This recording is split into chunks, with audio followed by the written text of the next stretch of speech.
आज आपण पाहणार आहोत अंबोली घाटातील पवित्र हिरण्यकेशी देवी मंदिर, जिथे पवित्र नदीचा जन्म होतो आणि जिथे आजही देवीची कृपा अनुभवल्याचा अनुभव अनेकांना येतो।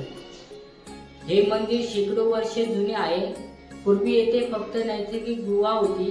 गावकऱ्यांच्या मदतीने ते नंतर मंदिर बांधण्यात आलं।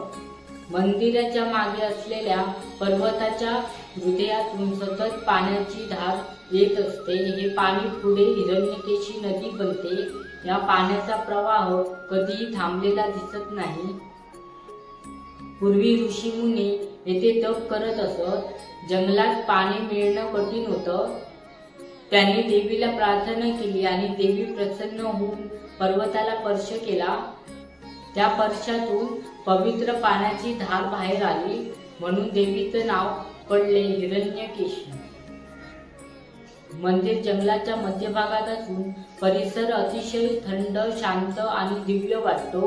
गाभाऱ्यातून बाहेर पडणारी पाण्याची धार पाहता भक्तांना देवीच्या उपस्थितीचा अनुभव मिळतो। थंड पाण्यावर देवीचा आशीर्वाद आहे अशी श्रद्धा आहे।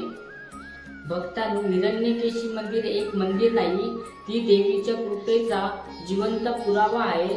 जर तुम्हाला भक्ती, निसर्ग आणि शांत अनुभव घ्यायचा असेल तर अंबोली घाटातील हे मंदिर नक्की भेट द्या। व्हिडिओ आवडला तर लाईक करा, शेअर करा आणि चॅनलला सबस्क्राईब करायला विसरू नका। धन्यवाद।